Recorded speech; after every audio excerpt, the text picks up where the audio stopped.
Sejam todos bem-vindos, a paz do Senhor Jesus. Vamos direto para o texto. A Bíblia fala em Lucas capítulo 4, versículo 35 em diante.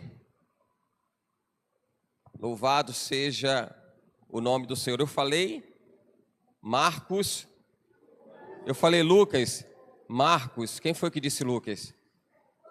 Não é Lucas, é Marcos, capítulo 4, versículos 35 ao 41. Agora sim, louvado seja Deus. Quem encontrou, diga amém.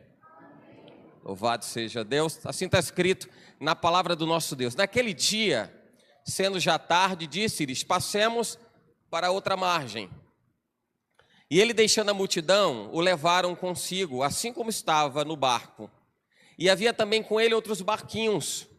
E levantou-se grande temporal de vento e subiam as ondas por cima do barco, de maneira que já se enchia de água. E ele estava na popa, dormindo sobre uma almofada. E despertaram-no, dizendo-lhe: Mestre, não te importa que pereçamos? E ele, despertando, repreendeu o vento e disse ao mar: cala-te, aquieta-te. E o vento se aquietou, e houve grande bonança. E disse-lhes: por que sois tão tímidos? Ainda não tendes fé? Pergunta para quem está aí perto de você, diga assim: por que você é tão tímido? Ainda não tem fé? Responde aí para essa pessoa que está do seu lado. Será que tem fé suficiente? Ou tem timidez, ou tem medo, ou tem receios que ainda superam qualquer tipo de ação ousada no Espírito? Versículo 41 diz assim: e sentiram um grande temor, e diziam uns aos outros: mas quem é este que até o vento e o mar lhe obedecem?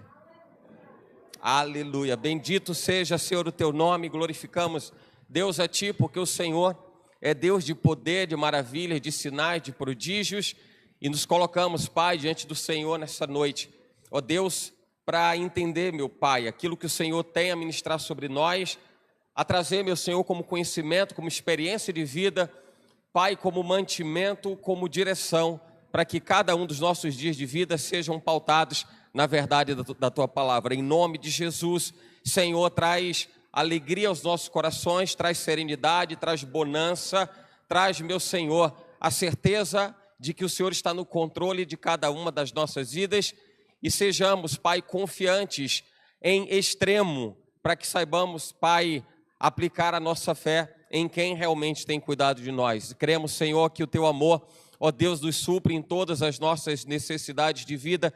O Senhor é a razão pela qual nós podemos, Pai, confiar no amanhã, e podemos, Senhor, esperar, ó Deus, pelos dias vindouros, cheios de esperança e cheios, meu Senhor, da manifestação da graça, Pai, maravilhosa do Senhor. Em nome de Jesus, assim nos colocamos nessa noite, Pai. Sabemos, ó Deus, de que não, meu Senhor, pela leitura do texto, não, Senhor, pelo conhecimento do homem, mas, Senhor, pela dependência que temos em Ti. Ministra sobre os nossos corações.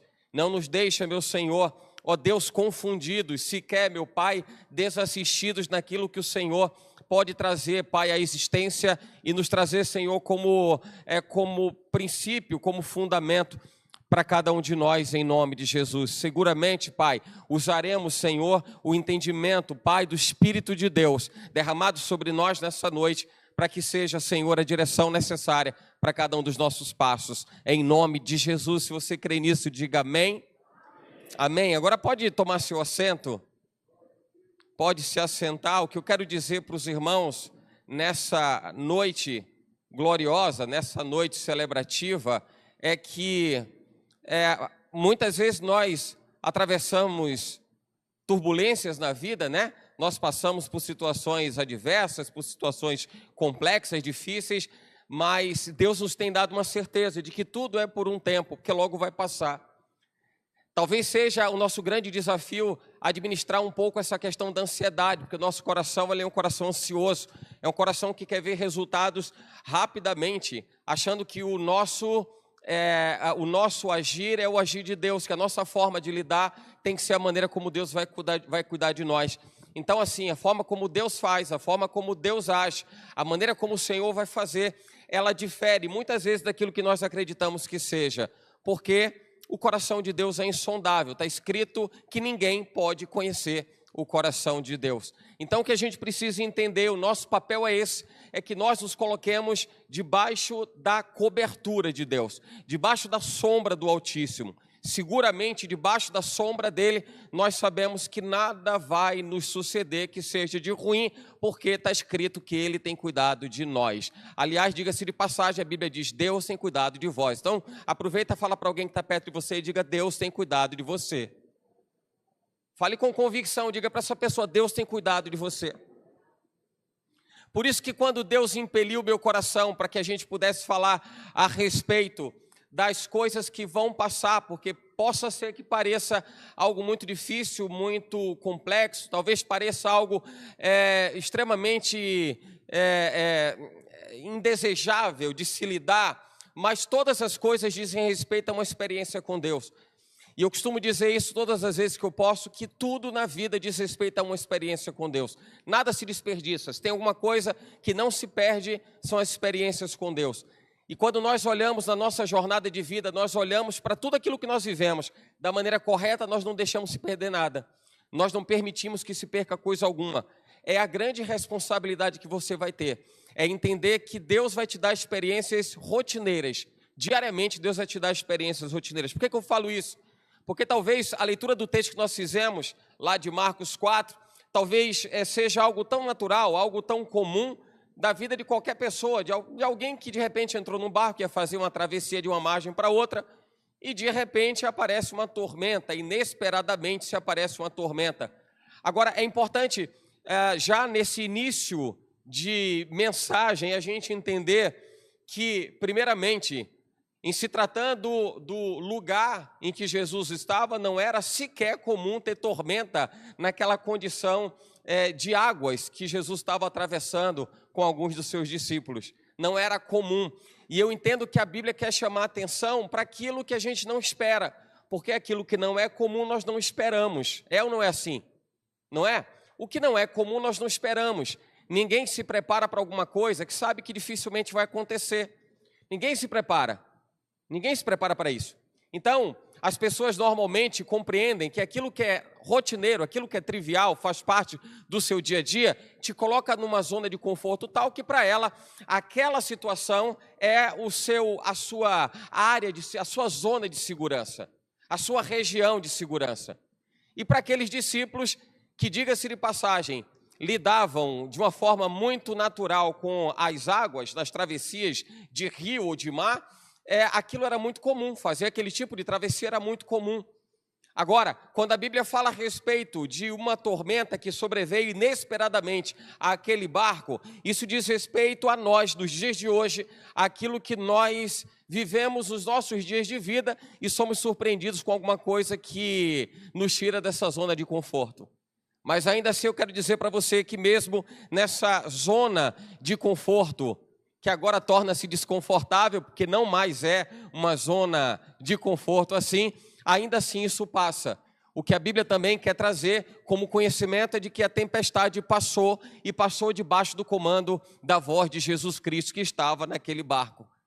E esse texto ele traz algumas mensagens tão importantes, tão significativas, que se a gente já conseguir observar simplesmente na leitura do texto, dos versículos, se nós conseguirmos observar que tem algumas coisas exatamente como essa que eu pontuei, a respeito de uma tormenta inesperada. Tem outras informações importantes, como por exemplo, Jesus estava no barco e os discípulos não estavam confortáveis, porque eles estavam no meio da tormenta, o que significa dizer, em outras palavras, que muitas vezes nós estamos no meio da dificuldade, andamos com Jesus, mas não confiamos suficientemente para acreditar que Ele está cuidando de tudo. Essa é uma informação importante.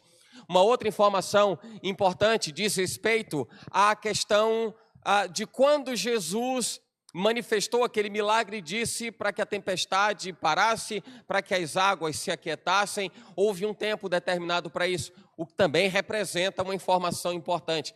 Quando a gente pega cada um desses itens, cada uma dessas passagens, momentos que estão relacionados aos versículos que nós lemos aqui, nós percebemos que tudo traz uma informação e tudo diz respeito a algo que Deus quer falar conosco e quer tratar conosco. Por isso eu quero dizer para você uma coisa, e você vai poder dizer isso para quem está perto de você. Tudo passa depois de um certo tempo. Então, tudo vai cumprir um tempo, depois vai passar. Seja algo bom, seja algo ruim, tudo diz respeito a uma experiência, ao momento, a um tempo que você não pode perder a oportunidade de abstrair tudo que você pode dele. Então, fala de novo para quem está perto de você e diga-se, tudo na sua vida é uma experiência. E se você perder, fala aí, e se você perder a oportunidade de guardar cada uma delas, você vai jogar fora a experiência que Deus está te proporcionando. Sim ou não? Amém? E quando eu falo de momentos difíceis, momentos complexos, momentos mais indesejáveis, isso de repente fala muito a respeito de temores, de medos que a gente carrega. Quem não guarda algum tipo de receio, de medo, de temor no coração? Quem não tem algum tipo de fobia das coisas do dia a dia da vida? E essas coisas paralisam, porque existe, claro, do ponto de vista humano, biológico, existe um contexto de aplicação desse medo, que na verdade coloca um determinado limite, e tem uma função, inclusive de sobrevivência importante, a questão do medo nesse contexto, mas fundamentalmente muitas coisas que estão relacionadas ao medo são paralisantes do ponto de vista da gente não conseguir acreditar, não conseguir confiar, não conseguir entregar sem reservas a nossa dependência de vida. E aí eu consigo perceber exatamente que as pessoas, de forma geral, elas se relacionam com Deus, ou elas querem se relacionar com Deus, como elas se relacionam com a própria figura humana.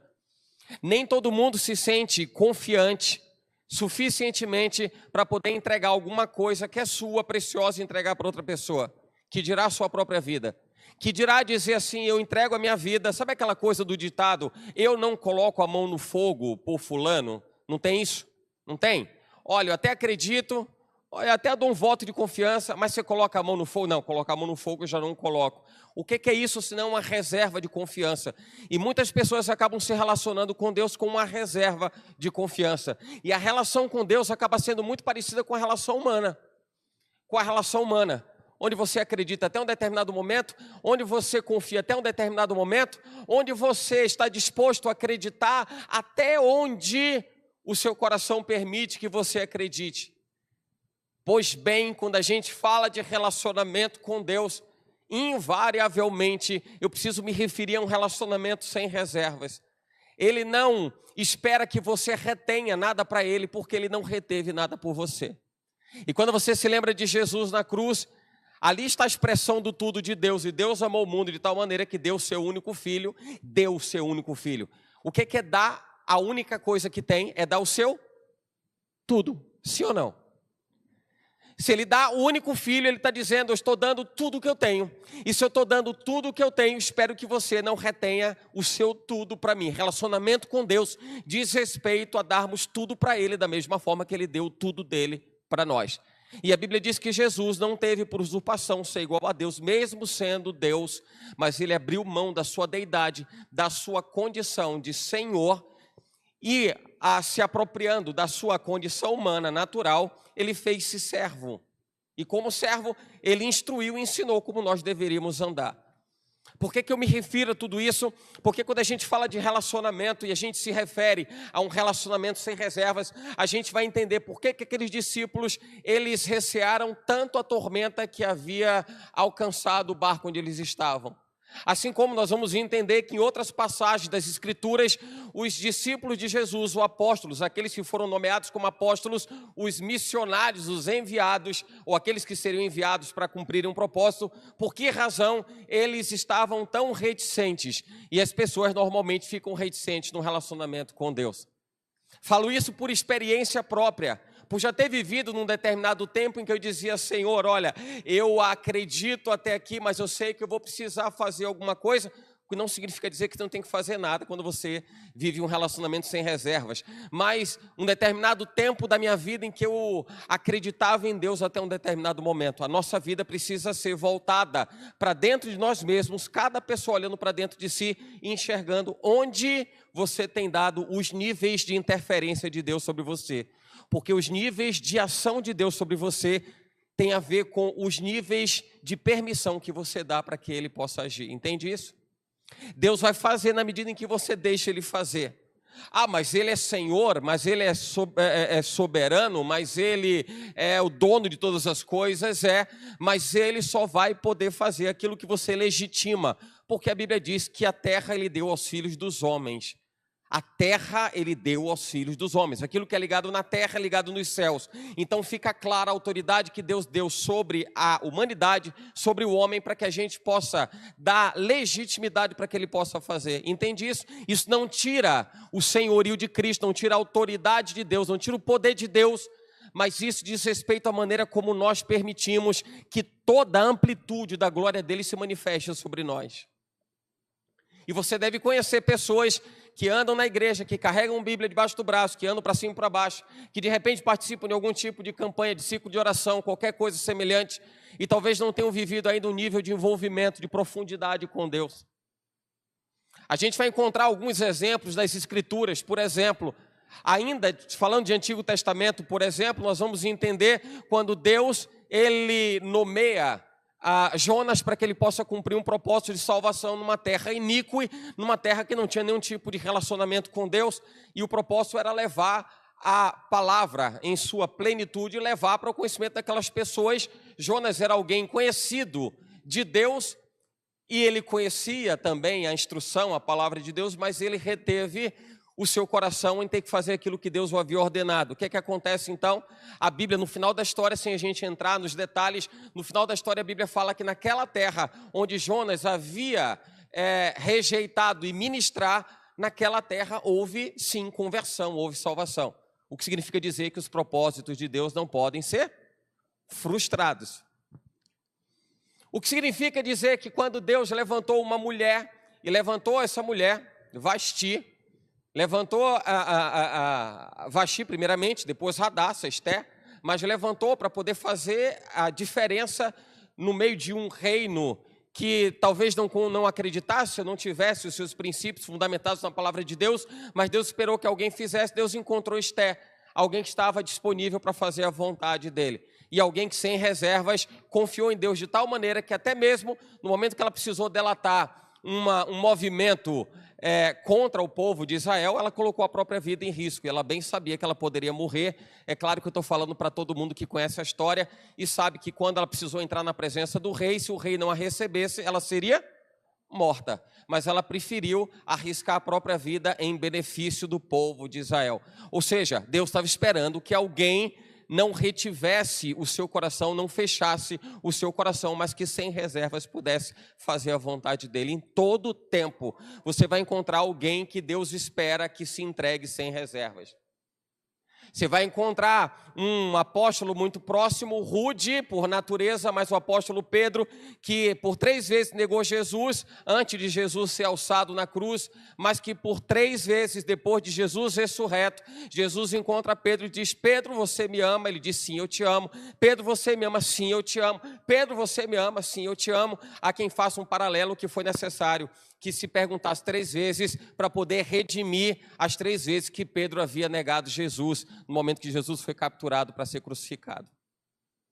Mas entendo que Deus estava promovendo o coração de Pedro para que ele pudesse realmente dar sequência numa obra que havia sido iniciada. E a Bíblia diz que a boa obra que Deus começou, Ele vai aperfeiçoar até o dia de Cristo. O que significa dizer que o dia de Cristo tem 2 sentidos. O dia de Cristo é a ressurreição do último dia. Obviamente, não estou querendo, isso não é herético, isso é verdade. A Bíblia, quando ela se refere ao dia de Cristo, para nós tem um duplo sentido. Qual é o duplo sentido? Ou o dia de Cristo vai se cumprir conosco, na nossa geração na terra, Jesus vai voltar, arrebatamento da igreja e tal, esse é o dia de Cristo. Ou então, para nós, o dia de Cristo vai ser o dia do nosso último respiro.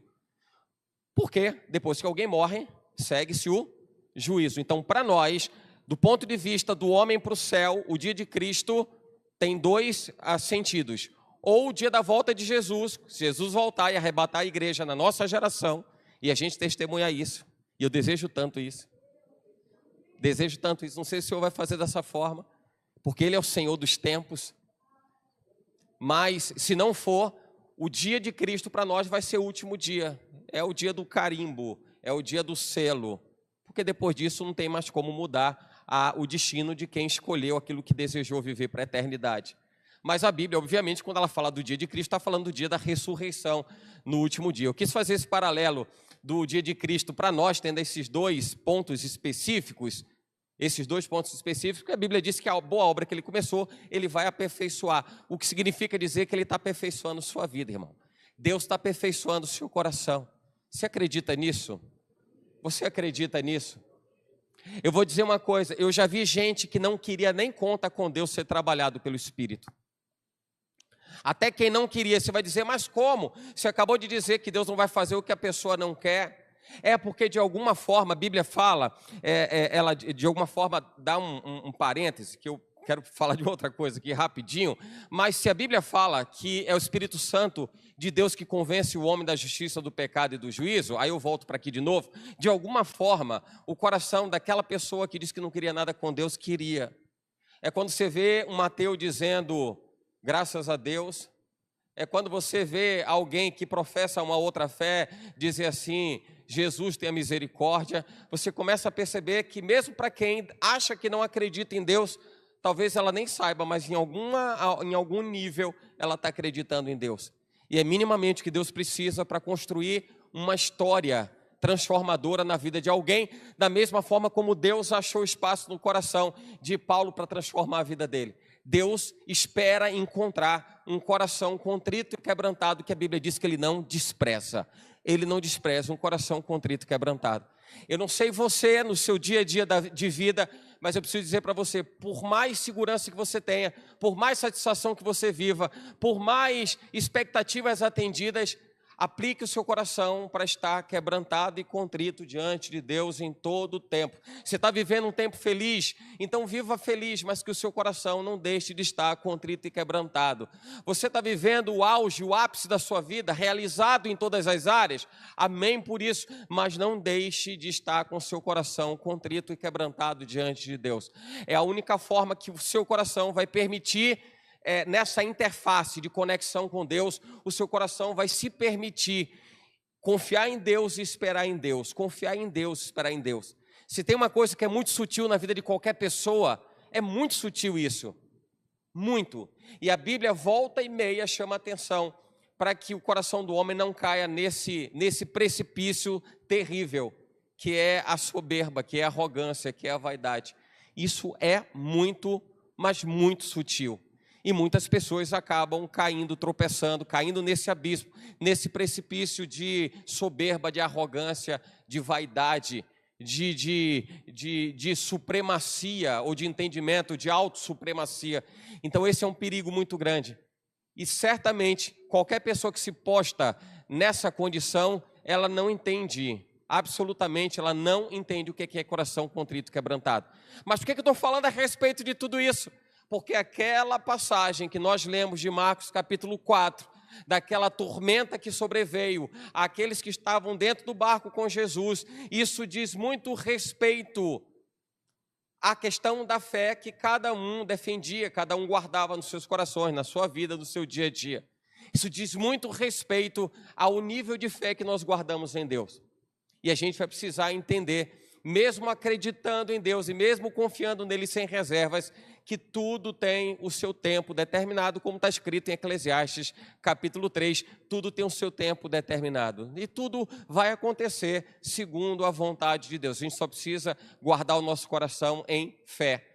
Cumprir a carreira, viver a carreira, mas guardar a fé e guardar a fé com retidão. O texto, quando ele faz menção ao fato de que os discípulos de Jesus estavam dentro daquele barco e logo veio uma tormenta, a Bíblia fala do momento que eles passam de uma margem para outra, Jesus dentro daquele barco, havia ali uma uma multidão que havia deixado Jesus e alguns daqueles que com ele atravessaram, e naquele momento se levantou um temporal, um grande temporal, um grande vento, e subiam ondas por cima do barco. Você tem ideia do que podia ser, o que poderiam ser essas ondas que subiam por cima do barco?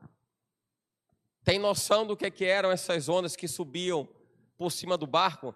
E talvez a gente não entenda e não consiga dimensionar a gravidade do problema, mas quando a gente para pensar que toda a questão relacionada, por exemplo, a um funcionamento de barco, embora a gente estivesse falando a uma época em que talvez a ciência não fosse tão aprofundada assim, hoje se entende que há um estudo específico para se tratar de questão de embarcações dentro da água. A engenharia náutica trata exatamente disso. Mas ela tem até como pressuposto, como fundamento, a experiência daqueles que nos precederam. E até mesmo naquele tempo se entendia como uma embarcação funcionaria dentro da água. Mas quando a Bíblia fala de um volume de águas, uma quantidade de águas que subia e que cobria o barco, você tem noção do tamanho do temporal, do tamanho da tempestade, da tormenta que estava acontecendo naquele momento. E aí, às vezes, talvez a gente não se sensibilize tanto, porque a gente diz assim, foi uma tormenta. Sabe por que a gente diz, não, foi só uma tormenta? Porque a gente não estava passando por aquele negócio, não é assim? É ou não? Já passou por uma tormenta, Antônio Carlos? Pescando já? Já? É agradável? Não é mesmo, né? Não é mesmo. Não é mesmo. Você pega o ferry, a pastora está lembrando aqui, você pega o ferry, atravessa o ferry, quando você pega um pouquinho o mar revolto, você já percebe o quanto é desagradável. Se você for alguém tipo semelhante a mim, que qualquer balanço já dá logo um embrulho, né? Você vai perceber que minimamente qualquer movimento já te deixa desconfortável. Quando você vê uma embarcação dessa batendo na parte da frente, na parte de trás, você vê ele balançando, você começa a lembrar da sua vida, começa a colocar, não é? O seu perdão em dia, você começa a colocar os pecados todos, começa, né, a listar tudo. Não é assim? Não tem um negócio assim? Então, porque as pessoas receiam exatamente o problema que lhes sobrevém. Mas, repito, a ideia bíblica trazida a respeito do temporal e do grande temporal, e mais, da questão das ondas que conseguiam superar, inclusive, a estrutura daquela embarcação a ponto de cobri-la, é para que a gente entenda que dessa forma são os problemas, os maiores problemas que nos sobrevêm. Aliás, problema como um todo, mas quando muitas vezes a gente quer quantificar o que é probleminha e problemão, a gente entende quais são os problemas mais graves que a gente tem que enfrentar. E você deve se lembrar, de repente, dos problemas mais graves que você viveu. Aliás, qualquer pessoa consegue identificar qual foi o seu problema mais grave vivido. Claro que quando a gente compara de pessoa para pessoa, a gente vai perceber que, de repente, o problema que você enfrentou talvez tenha sido maior do que o meu maior problema. Mas cada um tem até então, ou experimentou até então, o seu maior problema. E eu não quero dizer, nem estou profetizando, que ninguém vai ter um problema maior do que você já teve. Né? Em nome de Jesus, a mão de Deus te dê segurança, o Senhor te dê a garantia, a proteção, te dê direção, te dê cobertura para que nenhum problema maior do que aquele que você já viveu lhe sobrevenha. Mas você sabe que quando você atingiu aquele nível mais elevado de problema atravessado, você foi experimentado de alguma forma, de alguma maneira, ou pelo resultado que te agradou, ou pelo resultado que desagradou. Nem sempre a gente vai encontrar os melhores resultados desejados, mas todos os problemas vividos, eles nos trazem algum tipo de aprendizado. E mais do que qualquer aprendizado, o maior deles é confiar em Deus. Aí eu vou precisar da sua ajuda, fala para quem está do seu lado e diga o maior aprendizado que você vai ter em todas as circunstâncias da sua vida é acreditar em Deus. E eu volto a dizer por que razão eu me refiro a esse aspecto como o mais importante, porque mesmo diante de todo aquele cenário, o que mais chama a atenção na leitura dos versículos de 35 a 41 de Marcos capítulo 4 é que Jesus pontua a timidez, e a timidez do ponto de vista da confiança nele, ou da confiança em Deus. O ponto fundamental nesse texto o assunto central nesse texto, diante da tormenta, diante do temporal, diante do fato de que Jesus estava dormindo, estava com uma almofada, o que para muitas pessoas esse significado é: cadê Deus que não age em meu favor? Senhor, socorre-me, age em meu favor, Senhor. E muitas vezes as pessoas acreditam que Deus está demorando de fazer aquilo que você espera que Ele faça. Essa passagem diz muito respeito a esperar o tempo de Deus e confiar no tempo de Deus e saber que nada foge do controle dele. Afinal de contas, a Bíblia fala que não dormirá o guarda de Israel, não tosquenejará. Tosquenejar diz respeito a piscar. A atenção de Deus sobre a nossa vida é tão intensa, é tão poderosa, é tão forte que sequer Ele pisca. Porque o piscar já é tempo suficiente para que Deus perca contato conosco, percebe isso? O piscar de Deus é tempo muito longo, é um tempo muito alongado, muito prolongado, e Ele não teria contato conosco por um tempo de piscar de olhos. Ele não tosqueneja, Ele não pisca os olhos para que Ele não perca contato conosco. Você tem ideia do quanto Deus ama você, irmão? Quanto Deus ama você, a ponto de sequer piscar para não perder esse tempo de conexão com você.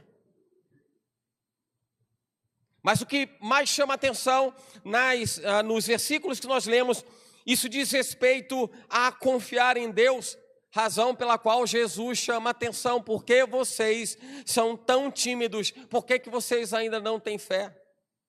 Por que vocês ainda não acreditam? Por que vocês ainda não têm fé? Então assim, nós vamos passar por momentos na vida, sejam eles bons ou não tão bons assim, isso faz parte. Aliás, até quando a gente consegue quantificar ou qualificar o que é bom, a gente entende o que é diametralmente oposto e a gente qualifica do ponto de vista indesejável, não é assim? Quando é que você percebe que alguma coisa é ruim? Porque você tem uma noção clara daquilo que é bom, daquilo que é agradável e vice-versa. Você consegue estabelecer esse valor qualitativo ou quantitativo daquilo que é bom, daquilo que é ruim, pela experiência que você já viveu, de um lado ou do outro. De um lado ou do outro, mas atravessou de qualquer forma. E se foi uma tempestade, um temporal, certamente passou. Ou se está passando, está passando. Então fala para quem está aí perto de você e diga assim: se você já viveu, fala assim, se você já viveu um temporal na sua vida, glória a Deus que passou. E você está aqui. É que às vezes a gente não se lembra, não é que a gente tenha que ancorar as nossas lembranças nas tragédias, tá? Mas a gente precisa lembrar, lembrar das coisas, lembrar do ponto de vista positivo da coisa, tá? A gente precisa lembrar daquilo que a gente experimentou e não foi bom, daquilo que a gente viveu e não foi bom, para que a gente ou não volte a cometer os mesmos erros, ou a gente possa glorificar Deus pelo que Ele fez. E a gente precisa lembrar dessas coisas assim, não vai se martirizar e não vai continuar vivendo aquele sofrimento, aquela angústia, mas se lembrar daquilo que Deus fez, e Ele te restaurou, te renovou, te fortaleceu. Vale a pena voltar lá atrás para dizer: Senhor, obrigado, porque eu estou aqui. Porque eu estou aqui. A gente precisa lembrar do dia de hoje como um dia em que a gente sustenta, ergue um troféu. A gente está levantando um troféu de realização, de conquista, de presença de Deus, de direção de Deus. Porque tem gente que só pensa assim no amanhã, e quando pensa no amanhã, eu me refiro ao amanhã em dois sentidos: o amanhã literal, que é amanhã mesmo, segunda-feira, ou o amanhã do ponto de vista do futuro, seja ele a curto, médio ou longo prazo, mas só olha para o futuro com uma perspectiva ruim. Ei, irmão, a gente está vivendo agora. E agora eu tenho razão para dizer: Pai, obrigado, Senhor. Obrigado pelas tormentas que o Senhor acalmou. Obrigado pelas tormentas que o Senhor aquietou. Obrigado, Senhor, por guardar cada um dos meus dias de vida. É nesse sentimento, irmão, que a gente precisa viver dia após dia. Dia após dia. A nossa jornada de construção de fé é acreditando que Deus está fazendo algo novo todos os dias. Porque alguém, para acreditar em Deus, precisa ver água se transformar em vinho, precisa ver coxo andar, ou precisa ver cego enxergar. Você precisa disso para acreditar em Deus? Você está precisando disso para acreditar em Deus. Quando Jesus aparece aos apóstolos, e lá ele encontra, porque a primeira vez ele aparece, Tomé não está. Quando Tomé toma conhecimento, Jesus esteve lá e disse: não acredito. Como é esse negócio de ressurreição? Não acredito. Só acredito se eu ver ele. E aí a segunda vez, naquela segunda, não é a segunda vez exatamente, tá? Mas naquela segunda oportunidade que Jesus está com seus apóstolos, ele aparece e Tomé está no meio deles. E Tomé, olhando para Jesus, Jesus fala: Tomé, você não acreditou? Agora vem e toca. Coloca o seu dedo aqui, coloca o seu dedo nas chagas, nas feridas, nas aberturas. Coloca aqui no meu tronco, no meu abdômen. Veja o furo da lança, veja que sou eu. É daí que Jesus diz o quê? Bem-aventurados aqueles que não viram, mas creram. Então nós não estamos mobilizados por nenhum tipo de evento ou manifestação que nos traga a certeza de que Deus é o Senhor. Eu acredito nisso. E é o meu passo de fé. O meu passo de fé me impele a tomar a decisão antes de ver as coisas acontecerem. Por essa razão que Jesus disse: por que vocês não têm fé? Por que vocês são tão tímidos? Ou seja, a ordem estava invertida. Qual foi a ordem invertida? Eles estavam passando pela tormenta, angustiados por tudo que estava acontecendo, a ponto de Jesus perguntar: cadê a fé de vocês? Em outras palavras, Jesus estava dizendo: se vocês acreditassem, talvez nem sequer a tormenta sobreviesse a vocês. Nem ia se levantar a tormenta. Tem tanta fé ali que não é igual a ação do cão. É igual a ação do cão. Está percebendo que você tem as brechas fechadas? Você é alguém que tem uma vida de retidão? Você tem uma vida de intimidade com Deus? Você tem uma vida de um fluxo de relacionamento com Deus intenso? O cão nem vai mexer. Por que ele vai mexer? A Bíblia fala no momento em que Satanás tentou Jesus, tentou lá no deserto, provocou ele uma vez: você está com fome, Jesus, jejuando, transforma essas pedras em pães. O que Jesus disse? Em só de pão viverá o homem. Ele, calou. Deixa eu ver de novo. Aí transporta Jesus lá para o topo do monte, e aí mostra ele: está aqui, estão aqui as nações, os reinos, vou te dar tudo isso aqui, se você me adorar, eu vou te dar todas essas coisas. O que é que Jesus diz para ele? Somente, está escrito, somente ao Senhor teu Deus adorarás. Ele, tem brecha? Tem brecha? Não tem. Terceira vez, aí ele fala, Jesus transporta ele para o topo do pináculo. Jesus, não, você, não está escrito que se você pular daqui, os anjos vão vir te socorrer? Está escrito, no livro dos Salmos está escrito: e dará ordem aos anjos a teu respeito para te salvar e te socorrer e tal. Aí diz para Jesus, o que é que Jesus diz para ele? Não tentarás o Senhor teu Deus. Brecha fechada, irmão. Brecha fechada.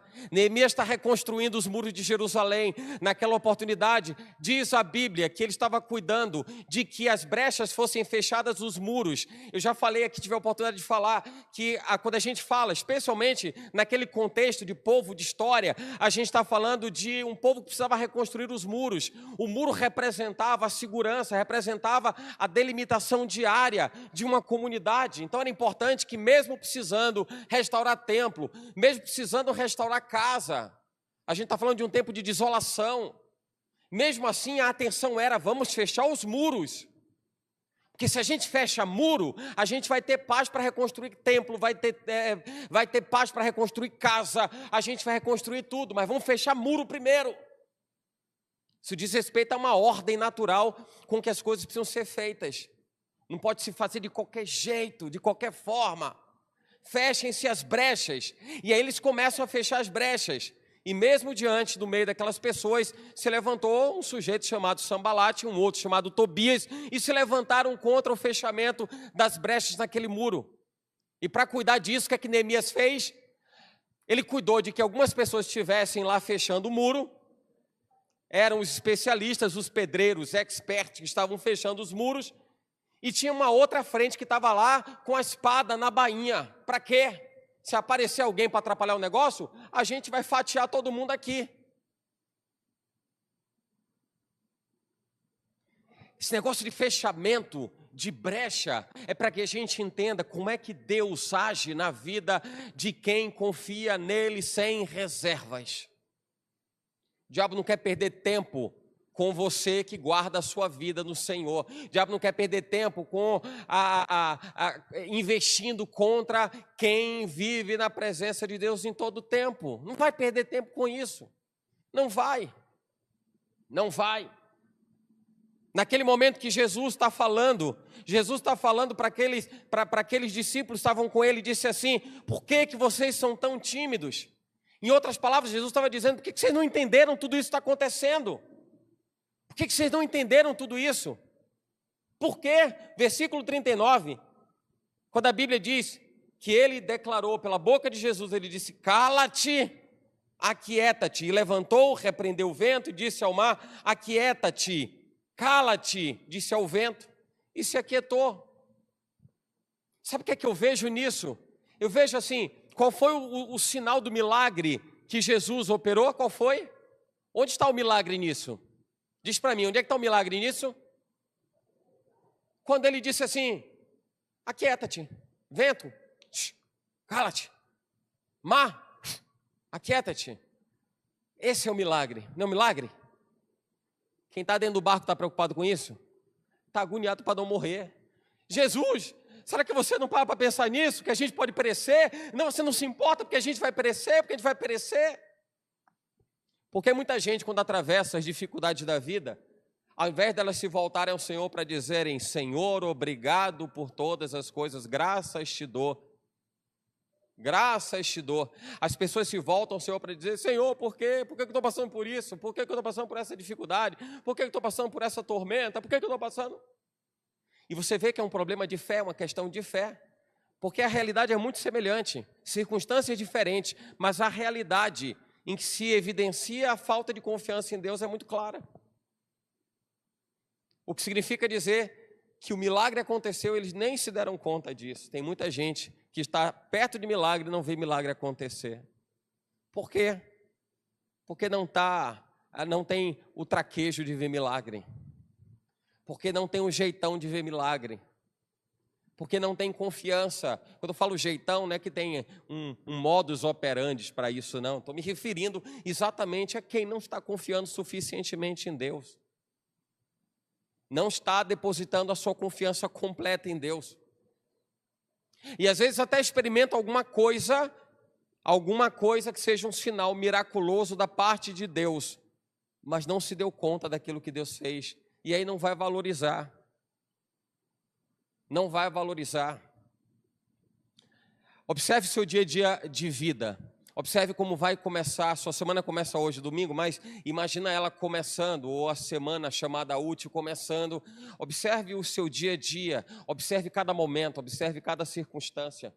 E para cada uma delas, veja a glória de Deus, veja o cuidado de Deus, veja o sinal de Deus. Porque se você consegue reconhecer o sinal de Deus nessas coisas, que talvez sejam mínimas, você vai entender a manifestação de Deus nas coisas que você vai entender que são macro. No pouco fostes fiel, sobre o muito te colocarei. No pouco fostes fiel, diz respeito inclusive a reconhecimento, a você entender aquilo que Deus está fazendo em cada um dos seus dias de vida. Para começar, na alvorada, você acordou, amanheceu o dia, no seu respirar glorifica a Deus, consagra a Ele, inclusive, o seu primeiro suspiro do dia. Com você acordado, claro. O suspiro do dia, você está dormindo de repente. Mas o seu suspiro consciente, consagre ao Senhor. Aliás, consagre ao Senhor todas as coisas da sua vida. Seus caminhos serão abençoados e prósperos para a glória de Deus. Quando você vê o versículo 40, e disse-lhes: por que vocês são tão tímidos? Jesus está falando de maturidade. Jesus está falando de postura, de comportamento, de fé. Isso vale para que a gente possa abrir um questionamento particular, isso é de foro íntimo, mas que cada um possa lançar um questionamento particular. O quanto você realmente confia em Deus, ou até que ponto você confia em Deus, em que circunstâncias você confia em Deus. Porque eu conheço gente que acredita em Deus naquilo que Deus faz dar certo. Quando Deus faz dar certo, ele acredita em Deus. Quando alguém diz assim, e todas as vezes que as pessoas pedem oração, entendo que as pessoas pedem oração, oração não é mantra, nem oração é ritual seja ele de que natureza for, para que aconteça aquilo que a gente quer. Oração, na realidade, não é para mudar Deus, oração muda nós. Porque a oração te coloca no lugar que você tem que estar para confiar em Deus, a tal ponto de você reconhecer que você depende dele para tudo. Você ora não é para mudar Deus, você ora na condição em que você precisa se mudar e se permitir moldar. Mas quando você ora ao Senhor, você expressa a sua impossibilidade, a sua limitação, e você coloca diante de Deus a sua humildade, não altivez. E aí Deus age com graça, com misericórdia, e até circunstâncias mudam exatamente porque Deus agiu com graça e com misericórdia. Entende isso? Então, conheço gente que, que glorifica a Deus e acredita em Deus na medida em que Deus faz acontecer. Imagina alguém que diz assim, olha, ore aqui para que uma causa na justiça me seja favorável. Tá, e se não for? O que é que vai mudar na sua vida em relação a Deus? Pode mudar alguma coisa na sua vida do ponto de vista financeiro, se ganhou, não ganhou, conquistou, não conquistou, alguma coisa diga respeito aí a uma aquisição própria. Mas vamos lá, em relação ao relacionamento com Deus, o que é que vai mudar na sua vida? Se Deus conceder, você vai acreditar mais porque Ele fez acontecer? Você vai acreditar menos? Se não acontecer como você quer, você vai deixar de acreditar? Isso diz respeito à nossa maturidade de fé. O quanto a gente confia em Deus. E eu vou dizer uma coisa, não sobre você, porque eu creio que o seu coração está guardado no Senhor. E confia em Deus. Mas de uma forma geral, do ponto de vista da grande comunidade cristã, no Brasil e no mundo, a gente vai precisar entender um pouco mais a respeito do que é fé, do que é depender de Deus. Literalmente, depender de Deus para todas as coisas. Aquelas pessoas que estavam com Jesus no barco, eles ainda não entendiam. E eu percebo que quando o Senhor nos traz aprendizados das Escrituras, é para que a gente entenda que as gerações passam, mas o retrato da realidade de cada geração é muito semelhante. Muito semelhante.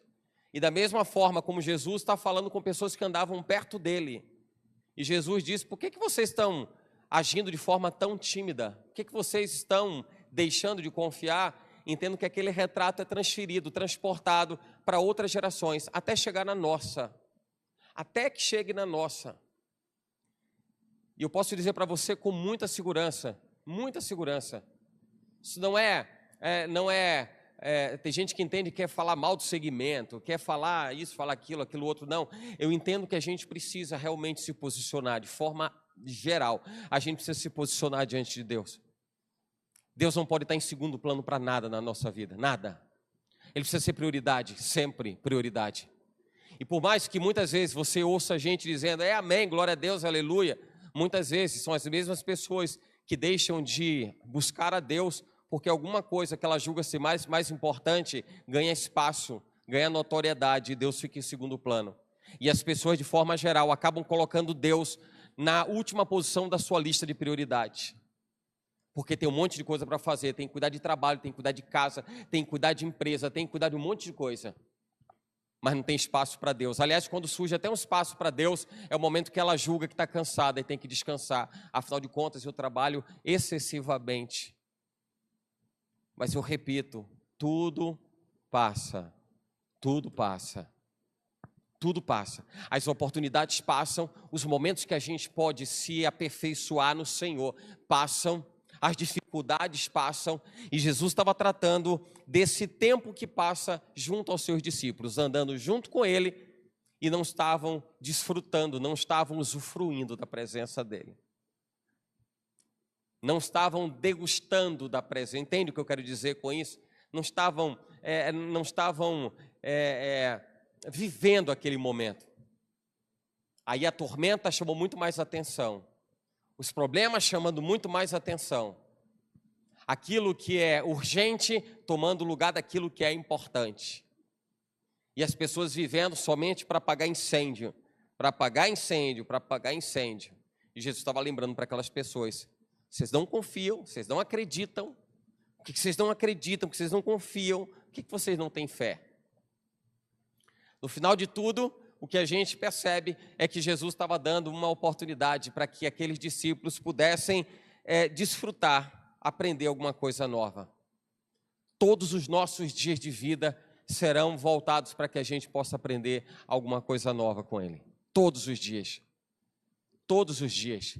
Viva cada dia da sua vida, sabendo que ele nunca vai ser igual ao dia que passou. Não vai ser nunca a mesma coisa. Os dias da semana se repetem, os dias do mês se repetem, ou as datas do mês se repetem, as datas ano a ano se repetem, mas você é sempre original. O dia que você vive é sempre original, e ele é único, ele não vai se repetir mais. Não vai. Então, não abra mão daquilo que Deus te tem proporcionado em aprendizado, em conhecimento, para que você possa enxergar Ele como razão de ser da sua vida, como motivo supremo da sua existência. Você dependendo de Deus para todas as coisas, confiando em Deus sobre todas as coisas. O que você precisa viver é uma vida de fé, fé inabalável, de fé inabalável. Fala para quem está perto de você e diga: fé inabalável. Amém?